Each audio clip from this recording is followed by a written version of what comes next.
एक बार की बात है, किसी जंगल में एक चूहा रहता था। एक दिन जब वो अपनी बिल की तरफ लौट रहा था, तो उसने एक गुफा में एक शेर को आराम करते देखा। शेर को मजे में सोते हुए देख चूहे के मन में शरारत सूझी।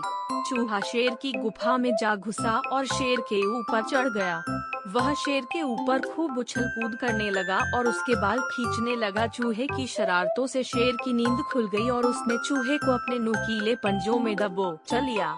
चूहे ने जब शेर के पंजे में खुद को पाया, तो वो समझ चुका था कि शेर के गुस्से से अब उसे कोई नहीं बचा सकता और आज उसकी मौत तय है। चूहा बुरी तरह डर गया और रो रो कर शेर से विनती करने लगा कि शेर जी, मुझे मत मारो, मुझसे भूल हो गई, मुझे जाने दो।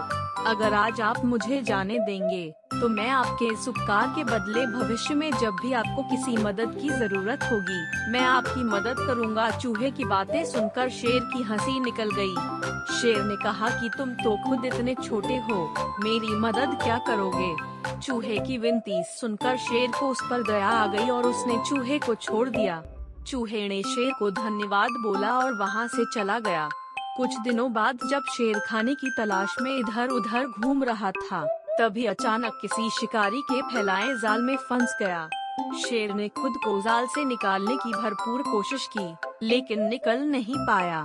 काफी देर कोशिश करने के बाद शेर ने मदद के लिए दहाड़ लगानी शुरू की। उसी वक्त वो चूहा उधर से गुजर रहा था कि उसने शेर की दहाड़ने की आवाज सुनी। वो भागकर शेर के पास गया और शेर को जाल में फंसा देख चौंक गया। उसने बिना देर करते हुए अपने नुकीले दांतों से जाल को काटना शुरू किया और कुछ ही देर में उसने पूरे जाल को काटकर शेर को आजाद कर दिया।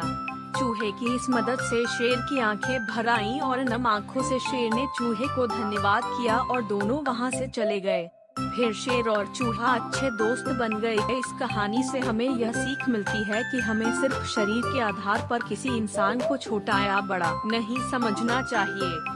साथ ही हमें दूसरों की मदद करनी चाहिए, क्योंकि जब हम दूसरों की मदद करेंगे, तभी कोई हमारी मदद के लिए आगे आएगा।